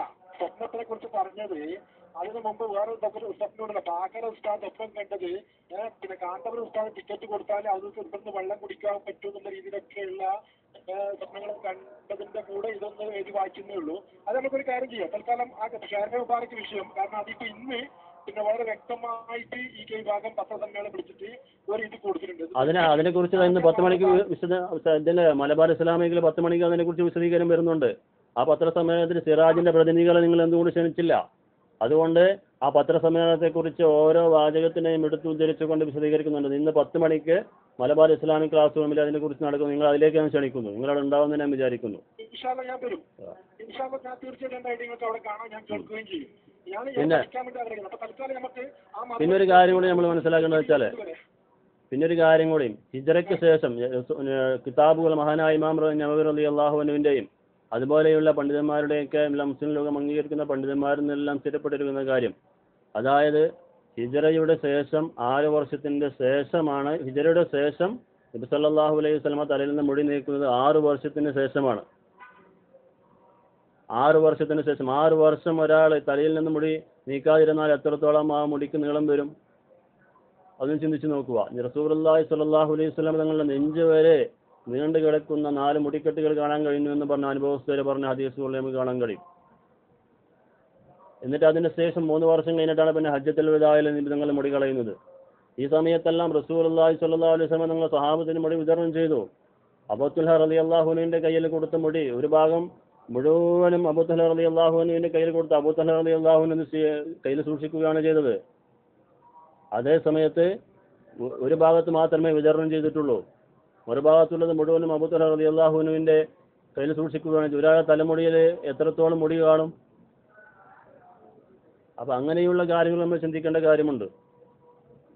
വെറുതെ നമ്മളൊരു വ്യക്തിയെ മാത്രം അടച്ചാക്ഷേപിക്കുന്നതിൽ കാര്യമില്ല. കാരണം ഇന്ന് വരെ കാന്തപുരത്തോട് നമ്മൾ ചേളാരി സമസ്ത വിഭാഗം പുലർത്തി പോന്നിരുന്ന ആശയങ്ങൾ, പല ആരോപണങ്ങളും പല രൂപത്തിലുള്ള ആരോപണങ്ങളും ഉണ്ടായിരുന്നു. പക്ഷെ അതിനൊന്നും വ്യത്യസ്തമായ രൂപത്തിലാണ് ഈ വിഷയം കിടക്കുന്നത്. അതിന്റെ മർമ്മം നമ്മൾ മനസ്സിലാക്കണം. ഈ വിഷയവുമായി നമ്മൾ കളിച്ചു കഴിഞ്ഞാൽ അത് റസൂലുള്ളാഹി സ്വല്ലല്ലാഹു അലൈഹി വസല്ലം തങ്ങളെ നിഷേധിക്കുന്നതിന് തുല്യമായി തീരും. അവിടുത്തെ മഹത്വത്തിനെയും അവിടുത്തെ ആ അമാനുഷികത്വത്തിനെയും നമ്മൾ നിഷേധിക്കുന്ന രൂപത്തിലായിത്തീരും. അതുപോലെ തന്നെ വഹാബികൾക്ക് കോണി വെച്ച് കൊടുക്കുന്ന പോലത്തിലുള്ള ഒരു പ്രവർത്തനമായി തീരുകയും ചെയ്യും. അതുകൊണ്ട് ആ വിഷയത്തെക്കുറിച്ച് നമ്മൾ പ്രതികരിക്കുമ്പോൾ വളരെ വ്യക്തമായിക്കൊണ്ട് നിങ്ങൾ ഇവർ പറയുന്ന എസ് കെക്കാരുടെ നേതാക്കന്മാരെ പറയുന്നത് മാത്രം കേട്ടുകൊണ്ട്, അതുപോലെ എത്രയെത്ര നുണകൾ വ്യാജ കഥകൾ ഇതിനെക്കുറിച്ച് ഇവിടെ പഠിച്ചുവിട്ടുകൊണ്ടായി. എത്രയെത്ര നുണകൾ നമുക്ക് സ്ഥിരപ്പെടുത്താൻ കഴിയും. ഇപ്പൊ ഇവിടെ ഇവിടെ കായക്കൊടി, ദുബൈയിൽ കായക്കൊടി ഉസ്താദിനെ കുറിച്ച് ഒരു നുണ പറഞ്ഞു വരുത്തി. അദ്ദേഹത്തിന് 60% കമ്മീഷൻ കൊടുക്കുക എന്ന വ്യവസ്ഥയിൽ ഷെയർ മുബാറക്കിന്റെ കൂപ്പൺ വിതരണം ചെയ്യുവാൻ വേണ്ടി കൊടുത്തിട്ടുണ്ട് എന്ന് പറഞ്ഞിട്ട് ഇവിടെ ഒരു അത് ഇവിടെ മറ്റേ ബഹാവുദ്ദീൻ കുരിയാട് ചെമ്മാട് ദാറുൽ ഹുദയുടെ സമ്മേളനത്തിൽ വെച്ചുകൊണ്ടാണ് അത് പ്രഖ്യാപിച്ചത്. അതിനെക്കുറിച്ച് ഇവിടുത്തെ കായക്കൊടി ഉസ്താദ് പ്രതികരിച്ചു. അദ്ദേഹം പറഞ്ഞു അങ്ങനെ സംഭവം ഉണ്ടായിട്ടില്ല, അത് എന്നെക്കുറിച്ച് പറഞ്ഞ് വരുത്തുന്ന വ്യാജ നുണകളാണ്, അങ്ങനെ സംഭവം ഉണ്ടായിട്ടില്ല അദ്ദേഹം പറഞ്ഞു. അതൊരു നുണയല്ലേ? അതിനെക്കുറിച്ച് എന്ത് പറയുന്നു നിങ്ങൾ?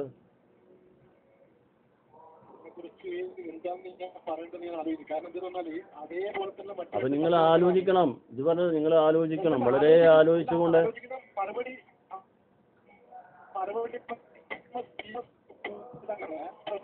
എന്നതാണ്. അതുപോലെ ഒരു അലവിദാരിമി, ഇവർ 3 പേരാണ് ഇനിയിപ്പം ബലിയാടായിട്ടില്ല. കാരണം ഇവർ 3 പേരും ഒരിക്കൽ ഒരു കാര്യം പറയുകയും മറ്റൊരിക്കൽ വേറൊരു കാര്യം പറയുകയും ചെയ്തിട്ടുണ്ട്. ഒരിക്കലും ഏപ്പിക്കാർക്ക് അനുകൂലമായിട്ട് പറഞ്ഞിട്ടുണ്ട്, പിന്നെ ഇപ്പുറത്ത് ചോദിക്കുമ്പോൾ ഇപ്പുറത്ത് അനുകൂലമായിട്ട് പറയുന്നുണ്ട്. അപ്പൊ അതെല്ലാം നിങ്ങൾ അതിനെ വ്യാഖ്യാനിച്ചതിൽ വരുന്ന പ്രശ്നങ്ങളാണ്. നിങ്ങൾ ആ വിഷയത്തെക്കുറിച്ച് വ്യാഖ്യാനിച്ചതിൽ വരുന്ന പ്രശ്നങ്ങളാണ്. അപ്പോൾ മെയിനായിട്ട് ഇവിടെ നമ്മൾ മനസ്സിലാക്കേണ്ട കാര്യം സനത്. ആ സനത് ഈ തബറുക്കിന്റെ വിഷയത്തിൽ നിങ്ങൾ പറഞ്ഞ പോലെ സനത് സ്ഥിരപ്പെടണം എന്ന് സുന്നത്ത് ജമാഅത്തിൽ അങ്ങനെ ഒരു വിശ്വാസം ഇനി ഇല്ല എന്നല്ല പറയുന്നത്, സനത് ഇല്ല എന്നല്ല പറയുന്നത്. അപ്പോൾ ആ സനത് നോക്കി കണ്ടുകൊണ്ട് അതിനെ പ്രശ്നം പരിഹരിക്കുവാൻ വേണ്ടി ഹസ്രജിന്റെ അടുത്ത് പോയിട്ട് മറ്റു രൂപത്തിൽ ഈ വിവാദം അവസാനിപ്പിക്കുവാനുള്ള ശ്രമങ്ങളുമായി നിങ്ങൾ മുന്നോട്ട് പോകണം. പിന്നെ എനിക്ക് പറയാനുള്ള മറ്റൊരു കാര്യം, മുടിയുടെ ആധിക്യത്തെക്കുറിച്ച് ഒരിക്കലും നിങ്ങൾ പറയാൻ പാടില്ല. കാരണം നമ്മൾ സമസ്തക്കാരാണ്.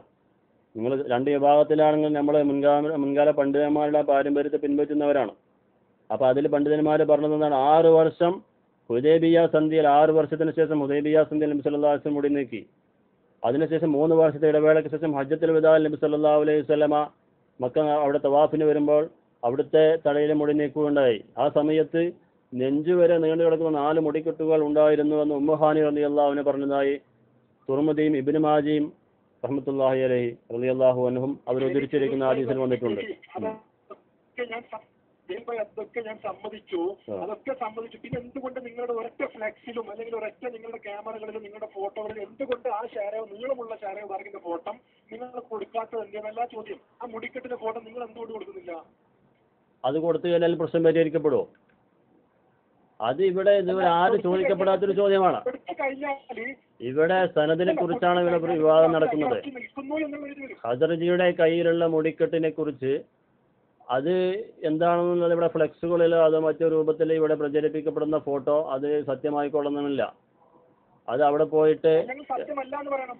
അല്ല ജലീൽ ഭായി, അല്ലെങ്കിൽ നിങ്ങളുടെ പണ്ഡിതന്മാർ അത് സത്യമല്ല, ആ ഫോട്ടോ തട്ടിപ്പാടെന്ന് അതെല്ലാം ബോധ്യപ്പെടുത്താനല്ലേ ഹസ്രജിയുടെ കയ്യിലേക്ക് വരാൻ വേണ്ടി പറഞ്ഞത്, അവിടെ ചെല്ലാൻ വേണ്ടി പറഞ്ഞത്. പക്ഷെ ചെല്ലാൻ പറഞ്ഞത് ഒറ്റക്ക് പോകാൻ വേണ്ടിയല്ല, ഒന്നിച്ച്. അതിലൊന്നും അത്തരം ആരെയും പിടിച്ച് തിന്നാനും കൊല്ലാനും പോകുന്നില്ല. നിങ്ങൾക്ക് ആളുകൾ എവിടെ ഉണ്ട്? അബുദാബിയല്ലേ? നമുക്കും ആളുകളുണ്ട്, എല്ലാവർക്കും ആളുകളുണ്ട്. വളരെ തുറന്ന മനസ്സോടെയാണ് ഇവിടെ കാര്യങ്ങൾ നടക്കുന്നത്. ഞാൻ ദുബൈയിലുള്ളത്. ഓക്കെ, ദുബൈയിൽ ഞാൻ സൗദിയിലും ഉള്ളത്. നിങ്ങൾ സത്യം പറയണം, ദുബൈയിൽ നിങ്ങളുടെ അടുത്തുള്ള ഒരു അറബിന്റെ വീട്ടിൽ നിങ്ങൾ കയറിയിട്ട് നിങ്ങളെ കയറാൻ തന്നെ വിടില്ല, അത് വേറെ വിഷയം. നിങ്ങൾ കയറി അവിടെ ചെന്ന് പറയുകയാണ് നിങ്ങളുടെ വീട്ടിലുള്ള ഈ സാധനം ശരിയല്ല, ഇത് ഡ്യൂപ്ലിക്കേറ്റ് ആണ്, നിങ്ങൾ കള്ളത്തം കാണിച്ച് നിങ്ങൾ കള്ളനാണെന്ന് പറയാൻ വേണ്ടി പൂർണ്ണ തെളിവുണ്ട്. എന്നാൽ തന്നെ നിങ്ങൾക്ക് പറയാൻ പറ്റുമോ? അതിനത് കള്ളത്തരാണെന്ന് തന്നെ പറയുന്നത്. അതിന് രേഖകളുണ്ടോന്ന് പരിശോധിക്കാനല്ല പോകുന്നത്. നിങ്ങൾ എന്തിനാ അവിടെയും പോയിട്ട് കേരളത്തിലുണ്ടാവുന്ന പോലെ കേരളത്തിലെ തെരുവുകളിൽ മലിമസമാക്കുന്ന പോലെ അറബികളുടെ വീട്ടിൽ പോയിട്ട് പ്രശ്നം ഉണ്ടാക്കാമെന്ന് നിങ്ങൾ വിചാരിക്കുന്നത്? ഇപ്പം ഞാൻ താമസിക്കുന്ന ഇവിടെ ദുബൈയിലെ അൽമക്കറിൻ്റെ ഓഫീസിലാണ് ഞാൻ താമസിക്കുന്നത്. ഇവിടെ ഇതിൻ്റെ അടുത്ത് തന്നെ ഇവിടെ പാകിസ്ഥാനിൻ്റെ വീട്ടിൽ മുടിയുണ്ട്. ഇതൊക്കെ സനത് മുഖേന സ്ഥിരപ്പെട്ടതാണോ? റബീഉൽ അവ്വലിൽ ഞങ്ങളെല്ലാവരും പോയിട്ടത് കാണാറുണ്ട്. ഇവിടുത്തെ ഈക്കക്കാരും എ പിക്കാരും എല്ലാവരും പോയി കാണലുണ്ട്. അതുപോലെ തന്നെ ലോകത്തിൻ്റെ പല ഭാഗങ്ങളിലും ഇപ്പം നിങ്ങൾ പറഞ്ഞു മറ്റേ ഹസ്രജിലെ ചെലവിൽ ഒരു ലബനാനി പണ്ഡിതൻ ഒരു പുസ്തകം ഇറക്കിയെന്ന് പറഞ്ഞു. ആ പുസ്തകത്തിൽ ഹസ്രജിയുടെ കയ്യിലുള്ള മുടിയെക്കുറിച്ച് പറയുന്നില്ല എന്ന് പറഞ്ഞു. ലോകത്തിലുള്ള എല്ലാ ആസാറിനെ കുറിച്ചും അങ്ങനെ പറയാൻ പറ്റുമോ?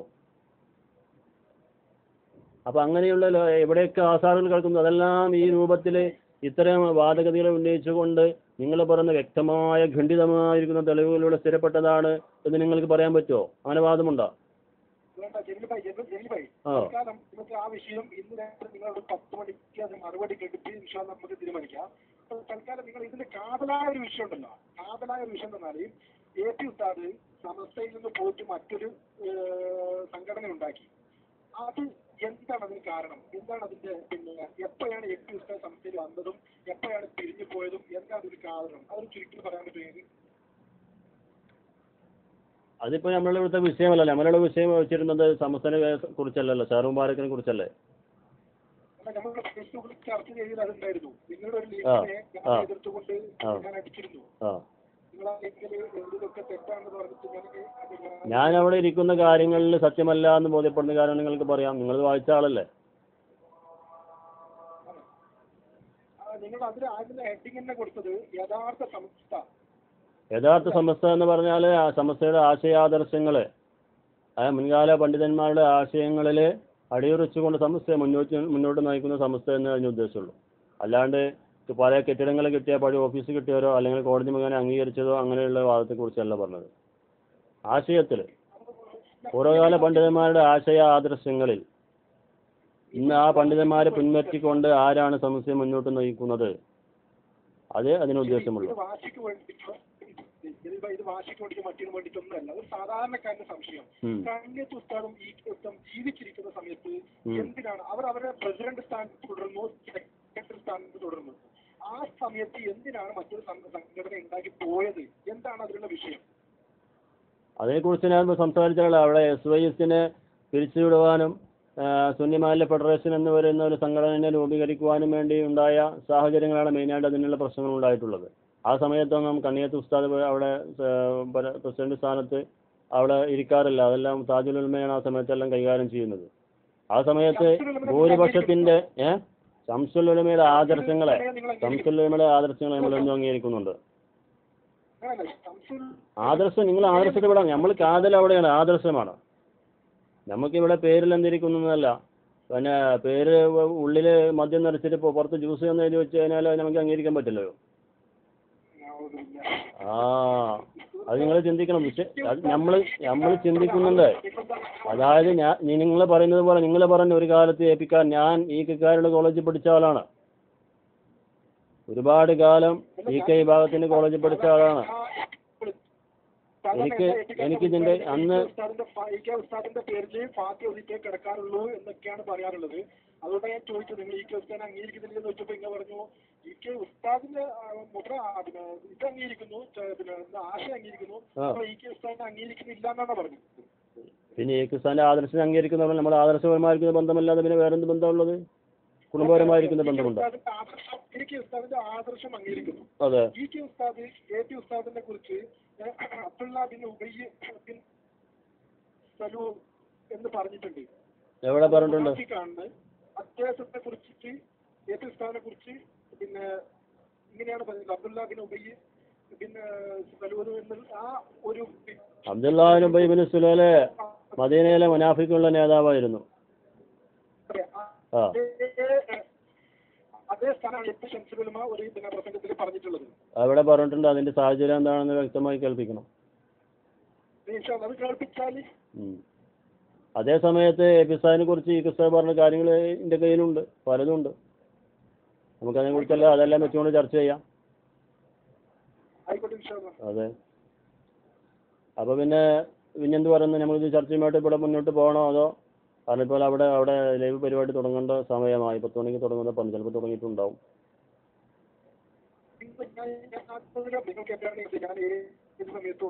പക്ഷെ എനിക്ക് ഇതിന്റെ ഈ സംഭവം അറിയണം, എന്തിന് വിഘടിച്ചു, എന്തിന് വേറെ സംഘടന ഉണ്ടാക്കി എന്നുള്ളത് എനിക്ക് അറിയണം. അത് നിങ്ങൾ കൂടുതൽ അതിന്റെ പോയിന്റുകളൊക്കെ പഠിച്ചു. അതല്ല ഞാൻ പറഞ്ഞില്ലേ, ഒരു സമസ്തയിലെ പിളർപ്പ് എന്ന് പറഞ്ഞാൽ ഒരു സുപ്രഭാതത്തിലുണ്ടായിട്ടുള്ളതല്ല. അത് സമസ്തയിലെ 60-ാം വാർഷികത്തിന്റെ സമയം മുതൽ തന്നെ അതിന്റെ പിന്നില് അങ്ങനെ ഒരു സാഹചര്യം ഉണ്ടാകുവാനും പിളർക്കുവാനും വേണ്ടി കളിച്ച പല കക്ഷികളുമുണ്ട്, പല സാഹചര്യങ്ങളുമുണ്ട്. സമസ്തയുടെ അകത്തുനിന്നും പുറത്തുനിന്നും ആന്തരികമായും ബാഹ്യമായ ശക്തികൾ ഇടപെട്ടിട്ടുണ്ട്. അതെല്ലാം നമുക്ക് തെളിയിക്കുവാൻ കഴിയും. അങ്ങനെ ഒരുപാട് സംഭവ വികാസങ്ങൾ നമുക്ക് അതിനോട് തെളിയിക്കുവാൻ കഴിയും. അങ്ങനെ ഒരുപാട് കാലം അത് കൊണ്ടുപോയി മുന്നോട്ട് കൊണ്ടുപോയിട്ട് അതിന് മുന്നോട്ട് പോകാൻ കഴിയില്ല എന്നുള്ള ക്ഷമിയുടെ നെല്ലിപ്പടി കണ്ട ഒരു സാഹചര്യത്തിലാണ് അവർ പുറത്തു വന്നിട്ടുള്ളത്. പുറത്തു വന്ന സമയത്താ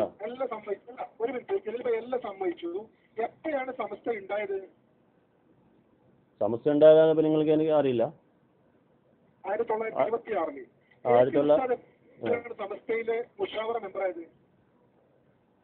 സംസ്ഥയിൽ മുഷാവറ എന്നായത് സംസ്ഥയുടെ തുടക്കം മുതലേ ഉണ്ടോ?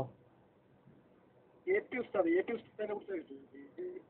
ഉസ്താദിനെ കുറിച്ച് അങ്ങനെ ചോദിക്കേണ്ട ആവശ്യമില്ലല്ലോ.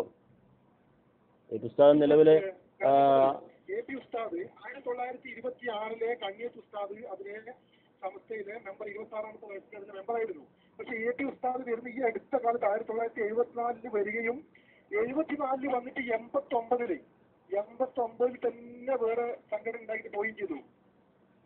വേറെ സംഘടന ഉണ്ടാക്കി പോയി എന്ന് പറഞ്ഞാൽ അത് നമ്മൾ പറഞ്ഞില്ലേ, ഉള്ളാൾ തങ്ങൾ വരെ അതിനെ അംഗീകരിച്ചിട്ടുണ്ട്. എ പിയുടെ മാത്രം നിലപാടായിരുന്നില്ല അത്. അന്ന് 11 ആളുകൾ ഇറങ്ങിപ്പോയത്.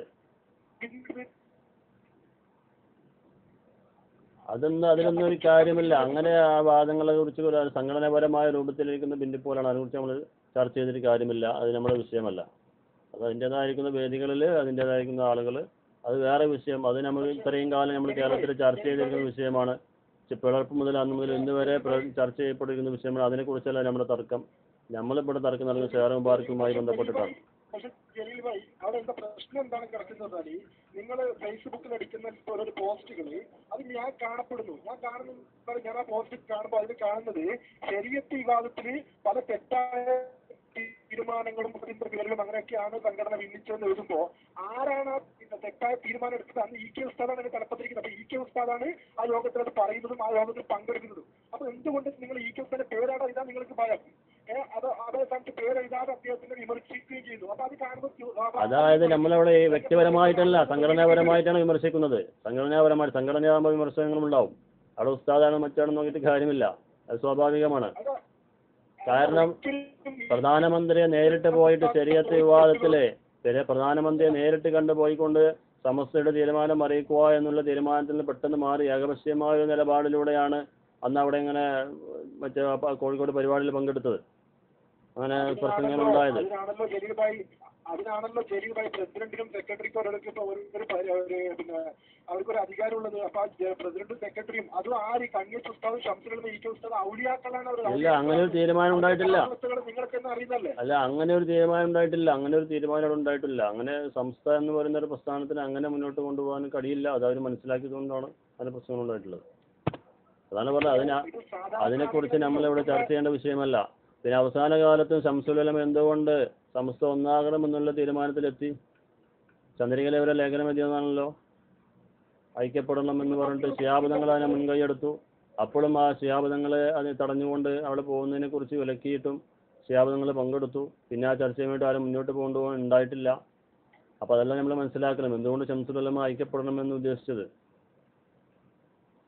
ഐക്യപ്പെടുവാൻ വേണ്ടി എല്ലാ നിലക്കും എ പി ഉസ്താദ് അതിന് പിന്തുണ കൊടുക്കുകയും ചെയ്തു. തുറന്ന മനസ്സോടെ വന്നു. പക്ഷേ ഇപ്പോഴും അത് നടക്കരുത് എന്നുള്ള മർക്കട മുഷ്ടിയിൽ ഒരു വിഭാഗം നടക്കുന്നുണ്ട്. അത് നമ്മൾ മനസ്സിലാക്കണം. എന്തുകൊണ്ട് അങ്ങനെ മർക്കട മുഷ്ടി സ്വീകരിക്കുന്നു? നമ്മളെ ഇപ്പോഴത്തെ തലമുറയെ നമ്മൾ പഴയ കാര്യങ്ങൾ പറഞ്ഞ് ബോധ്യപ്പെടുത്താൻ കഴിയില്ല. ഇപ്പോൾ എന്ന് പറഞ്ഞാൽ എല്ലാ മീഡിയകളും ഉപയോഗിച്ചുകൊണ്ട് വിധേയികൾ, സുന്നത്ത് ജമാഅത്തിന്റെ വിരോധികൾ, ഇസ്ലാമിനെ തകർക്കുവാൻ വേണ്ടി, ഇസ്ലാമിൻ്റെ സുന്ദരമായിരിക്കുന്ന മുഖത്തിനെ വികലപ്പെടുത്തുവാൻ വേണ്ടി കരുക്കൾ നീക്കിക്കൊണ്ടിരിക്കുന്ന സമയമാണ്. ഈ സമയത്ത് നിങ്ങൾ വഹാബികൾക്ക് കയറാൻ കോണി വെച്ച് കൊടുക്കുകയാണ് ചെയ്യുന്നത്. അതിനുവേണ്ടി നിങ്ങൾ ചിന്തിക്കുക. അപ്പൊ സുഹൃത്ത്, നാളെ ഒരു ഏതെങ്കിലും ഒരു ഉസ്താദ് ഇത് ഞാൻ റസൂലുള്ളാഹിയുടെ ഷെറോബാക്കാണ് പള്ളി ഇവിടെ പണ്ടലും പറയേണ്ടത്. കേട്ടില്ല, പറഞ്ഞത് കേട്ടില്ല. അത് എന്തോ ക്ലിയർ ഇല്ലാത്ത പോലെ. ഞാൻ പറഞ്ഞു കേൾക്കുന്നു. എവിടെയെങ്കിലുമുള്ള ഒരു ഉസ്താദ് അല്ലെങ്കിൽ ഒരു സാധാരണ പണ്ഡിതൻ, എവിടെയെങ്കിലും ഒരു പണ്ഡിതൻ ഒരു ഉസ്താദ് പിന്നെ നാളെ ഇവിടെ നിന്നും ഒരു മുടി കൊണ്ടുവന്നിട്ട് പറഞ്ഞത് റസൂലുള്ളാഹിന്റെ മുടിയാണ് എനിക്കൊരു വിശ്വസ്തനായ ഒരാൾ തന്നതാണ് എന്ന് പറഞ്ഞിട്ട് അയാൾ ഒരു പള്ളി ഉണ്ടാക്കി അല്ലെങ്കിൽ ഒരു ചെറിയ ഒരു മക്ബറ പോലെ ഉണ്ടാക്കിയിട്ട് അയാൾ അവിടെ വലിയ ഭണ്ഡാരം വെച്ചിട്ട് കച്ചവടം തുടങ്ങിയാൽ അത് എതിർക്കണ്ട എന്നാണോ നിങ്ങൾ പറയുന്നത്? അത് നിങ്ങൾക്ക് അംഗീകരിക്കാൻ പറ്റുമെങ്കിൽ അംഗീകരിക്കുക, ഇല്ലെങ്കിൽ നിങ്ങൾ എതിർക്കാൻ പോകണ്ട. അയ്യോ, കാരണം ജനങ്ങൾക്കറിയാം എവിടെ നിന്ന് മുടി വന്നു. ഉണ്ടാകുന്നത് നിങ്ങളുടെ നാട്ടിൽ തന്നെ. ജനങ്ങൾക്കറിയാം ഈ മൊഴി ആര് വന്നു, ഇത് എവിടെ നിന്ന് കൊണ്ടുവന്നു, ഇത് ഇയാൾ വിശ്വസിക്കാൻ പറ്റുന്ന ആളാണോ, അതെല്ലാം ഈ ജനങ്ങൾ ബുദ്ധിയുള്ളവരാണല്ലോ, ചിന്തിക്കാൻ കഴിയുന്നവരാണല്ലോ, അവർക്ക് അതിലൂടെ മനസ്സിലാക്കാൻ പറ്റും. കാര്യങ്ങൾ തന്നെയല്ലേ, അറിയുന്ന കാര്യങ്ങൾ തന്നെയാണ് ഇപ്പൊ പുറത്തു വരുന്നത്. ആ അറിയുന്ന കാര്യങ്ങൾ ഹദ്രജിന്റെ അടുത്ത് ഇങ്ങനത്തെ, ഹദ്രജിന്റെ പിതാവിന്റെ അടുത്ത് ഇങ്ങനത്തെ ടിക്കറ്റ് ഉണ്ടായിട്ടേ ഇല്ല. ആര് പറഞ്ഞു? ഹദ്രജിന്റെ കയ്യില് പിതാവിന്റെ കാലത്ത് ഉണ്ടായിരുന്നു. അവിടെ സയ്യിദ് അലവി മാലികി വരെ അവിടെ വന്നുകൊണ്ട് ആ സാധനം ബർക്കത്തെടുത്തിരുന്നു എന്നുള്ളത് സ്ഥിരപ്പെട്ടിട്ടുണ്ട്.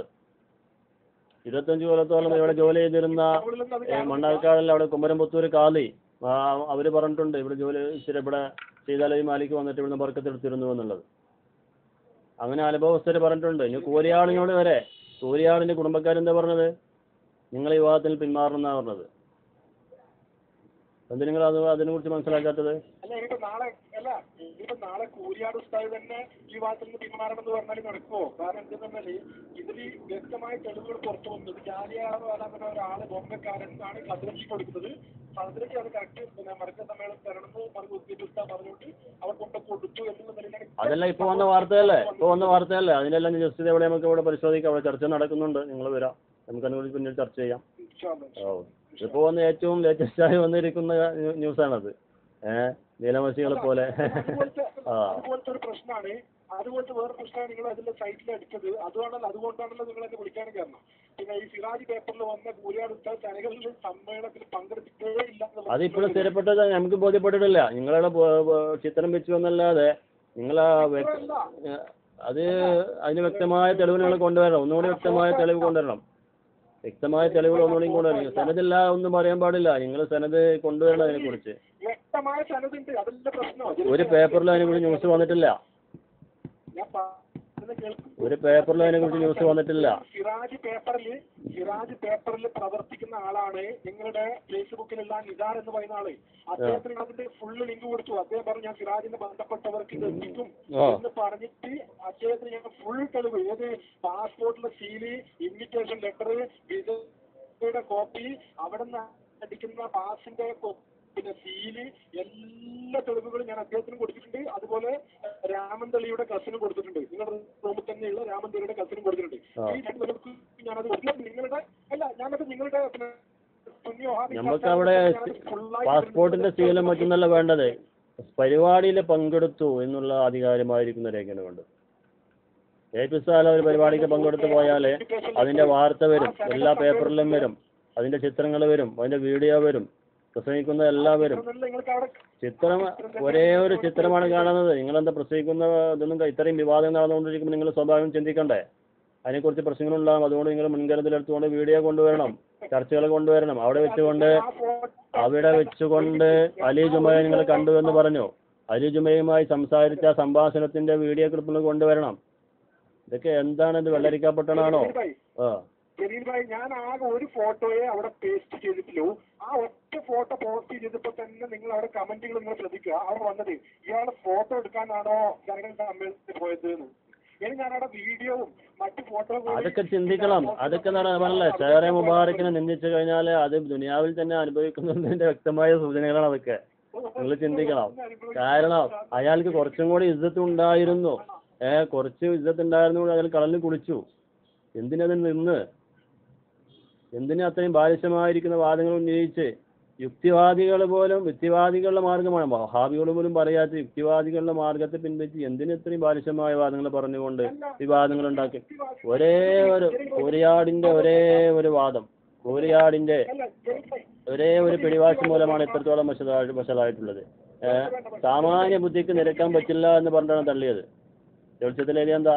സാമാന്യ ബുദ്ധിക്ക് നിരക്കാൻ പറ്റുന്നതല്ല.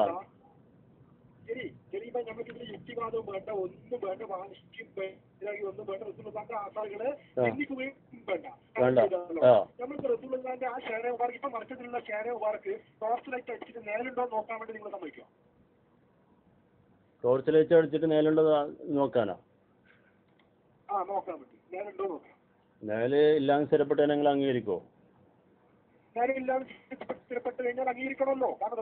അതിന് ടോർച്ച് ലൈറ്റ് തന്നെ അടിക്കണം എന്താണ്? ടോർച്ച് ലൈറ്റ് അടിച്ചാൽ തന്നെ നേലുണ്ടോ എന്ന് സ്ഥിരപ്പെടാൻ പറ്റുള്ളൂ, അല്ലാണ്ട് പറ്റില്ല. ടോർച്ച് ലൈറ്റ് അടിച്ചാൽ തന്നെ നേലുണ്ടെന്ന് അറിയാൻ പറ്റുള്ളൂ ഒരു സാധനത്തിന്റെ. അത് ജലീൽ ഭായിക്ക് അറിയില്ല. ജലീൽ ഭായിന്റെ ഒരു മുടി എടുത്താൽ എത്ര നേരം ചെറിയ ലൈറ്റിലൊന്നും കാണൂല, ശക്തമായ ലൈറ്റ് എന്തെങ്കിലും ടോർച്ച് തന്നെ വളരെ ശക്തമായ നിങ്ങൾ ലൈറ്റ് അടിച്ചാല് അത്ര നേരിയൊരു വസ്തു മർക്കസിലെ മുടി നിങ്ങൾക്ക് പോവാം കാണാം. അത് പിന്നെ അവിടെ ഹുദവി പോയിട്ട് കണ്ടതല്ലേ, അദ്ദേഹം എന്താ പറഞ്ഞു നിങ്ങളോട്? ഒരു മിനിറ്റ്, ഹുദവി നിങ്ങൾ പറഞ്ഞതുകൊണ്ട് പറയാണ്. ഹുദവി, ഈ ഹുദവി ആബിദ് ഹുദവി മർക്കസ് സന്ദർശിച്ച ആബിദ് ഹുദവി, ഇദ്ദേഹത്തിന്റെ പേരോട് ഉസ്താദ് അദ്ദേഹത്തിന്റെ വാലിദ് പ്രതിപാദിക്കുന്നത് കണ്ടിരുന്നോ? ആബിദ് ഹുദവിനെ നമ്മുടെ പ്രവർത്തകർ റിയാദില് പിന്നെ ചോദ്യം ചെയ്തിരുന്നു എന്നുള്ള ഒരു ഭാഗം നിങ്ങൾ കേട്ടിരുന്നോ? അതിനെക്കുറിച്ച് ഞാൻ വ്യക്തമായി മനസ്സിലാക്കിയിട്ടില്ല. അയാളവിടെ പോയിരുന്നു കണ്ടിരുന്നു. അദ്ദേഹം എന്താ പറഞ്ഞത്? നേരിണ്ടെന്നോ ഇല്ലാന്നാ പറഞ്ഞത്? മുടി പോയി കണ്ടിട്ട് ഒരു മിനിറ്റ് ആ ആബിദ് ഹുദവിനെ റിയാദിൽ വെച്ച് ചോദ്യം ചെയ്തത് എന്റെ റൂമിലാണ്. ഞാനടക്കമുള്ള ഞാനും മഞ്ചാടി, അതായത് ഷറഫുദ്ദീൻ പുളിഞ്ഞാലും എന്റെ റൂമിലേക്ക് ഞാൻ മഞ്ചാടിനെ വിളിപ്പിച്ചു. ഈ ആബിദ് ഹുദവിനെ വിളിച്ചിട്ട് ഞാനാണ് ചോദ്യം ചെയ്യുന്നത്. ഫുള്ള് വീഡിയോ ക്ലിപ്പടക്കം എന്റെ അടുത്തുണ്ട്. കാരണം ആബിദ് ഹുദവി അതിൽ എന്തോ ചെറിയ തെറ്റ് ചെയ്യുന്ന എനിക്ക് തോന്നിയത് കൊണ്ട്, സത്യത്തിന്റെ കൂടെ നിൽക്കുന്നത് കൊണ്ട് ഞാൻ എന്റെ ഈ കെ വാറ്റിൽ തന്നെ ആളായ ആബിദ് ഹുദവിനെ പിടിച്ചിട്ട് ചോദ്യം ചെയ്തു. അപ്പൊ അങ്ങനെയാണ് വേണ്ടത്. അതെ, നിങ്ങൾ മാന്യമായ രൂപത്തിൽ വരിക. മാന്യമായ രൂപത്തിൽ വിവാദങ്ങളെല്ലാം ഒഴിവാക്കി മാന്യമായ രൂപത്തിൽ സൗഹാർദ്ദ രൂപത്തിൽ വന്ന പ്രശ്നങ്ങൾ പരിഹരിക്കപ്പെടും. ഇത് ഞാൻ പിടിച്ച മുതൽ 4 ചെവി എന്ന് പറഞ്ഞ രൂപത്തിലുള്ള നയം പറ്റില്ല. നിങ്ങൾക്ക് അതവിടെ പോയിട്ട് നോക്കാം, സ്ഥിരപ്പെടുത്താൻ നേരുണ്ടോ എന്ന് നോക്കാം. അതിനൊന്നും ആരും ഇവിടെ തടസ്സം പറയുന്നില്ല. അനുവദിക്കില്ല എന്ന് നിങ്ങൾ അതിന് നിങ്ങൾക്ക് അവിടെ എന്താ മർക്കസിൽ പോകാൻ നിങ്ങൾ എന്തോ ഒരു പേടിയുള്ളവരുണ്ടല്ലോ. അങ്ങനെ ഒരു മുൻവിധി പാടില്ല. നിങ്ങൾക്ക് പോവാൻ ആര് പറഞ്ഞ് അനുവദിക്കില്ല? നിങ്ങൾക്ക് ഇന്ന് സംവാദത്തിൽ വരാം. നിങ്ങൾക്ക് ഇന്ന് മലബാർ യോഗത്തിൽ വന്നിട്ട് ചോദിക്കാൻ പറ്റുമോ? മലബാറിന്റെ ഇതിൽ യോഗത്തിൽ വന്നിട്ട് ഞാനും വരാം, ഞാനും പങ്കെടുക്കാം. നമുക്ക് ഇങ്ങനത്തെ റിക്വസ്റ്റ് നടത്താൻ പറ്റും. നിങ്ങൾക്ക് അവിടെ പോയിട്ട് നോക്കാം. മലബാർ റൂമിൽ വഹാബികൾക്കും മൗദൂദികൾക്കും മറുപടികൾ കൊടുക്കുന്ന ഒരാളും അതുപോലെ സുന്നി ഗ്ലോബലിലും അഡ്മിനായ ഒരാള് ഇപ്പം വന്ന് നിങ്ങൾക്കെതിരെ സംസാരിച്ചാല്, ഞാൻ എന്തെങ്കിലും ചോദ്യം ചോദിച്ചിട്ട് ഞാൻ തോറ്റാൽ തന്നെ അത് നിങ്ങൾക്കുള്ളൊരു അടി തന്നെയാണ്. കണ്ട ആ റൂമിലുള്ള ആളുകൾ പോലും പൊളിഞ്ഞു പോകുന്നു എന്നുള്ള രീതിയിലുള്ള ഒരു ചോദ്യങ്ങൾ അങ്ങനെയൊന്നും ചിന്തിക്കാനില്ല. ഇതെല്ലാം കൈവിട്ട് പോയിരിക്കുന്ന പ്രശ്നങ്ങളാണ്. ആകെ വഷളായിട്ടാണ് കിടക്കുന്നത്. നിങ്ങൾ ആ മേഖലയിൽ ചിന്തിക്കണ്ട. ഇത് നാറിയിട്ട് കിടക്കുന്നത് അന്യമതസ്ഥർ വരെ എല്ലാവരും അറിഞ്ഞു. കാരണം അത്തരത്തിൽ ബാലിശമായിരിക്കുന്ന വാദങ്ങളാണ് പറഞ്ഞു നടക്കുന്നത്.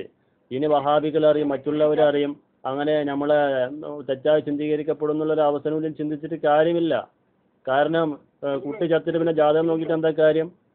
അതെല്ലാം അത്രയും വശലമായ രൂപത്തിലാണ് കാര്യങ്ങൾ പോകുന്നത്. അപ്പൊ ഇനിയും കൂടുതൽ മുറിയിൽ ഉപ്പ് തേക്കുന്ന ഒരു അവസ്ഥ ഉണ്ടാക്കരുത് എന്നാണ് പറയാനുള്ളത്.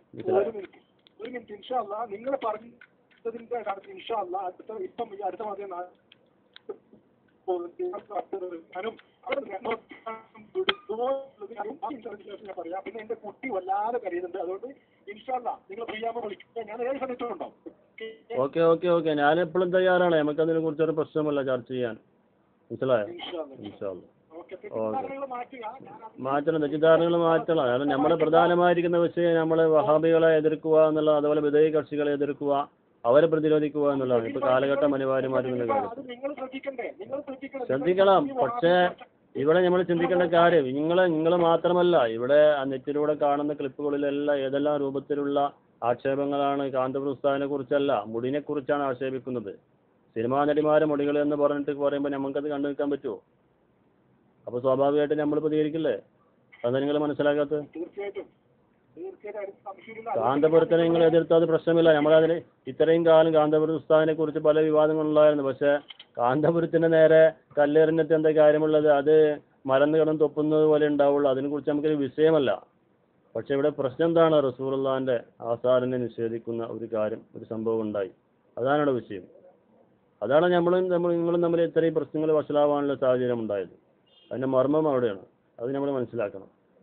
മറ്റുള്ള വിഷയങ്ങളെല്ലാം പോട്ടെ, വിവാദങ്ങളെല്ലാം പോട്ടെ, അതിന് നമുക്കൊരു വിഷയമല്ല.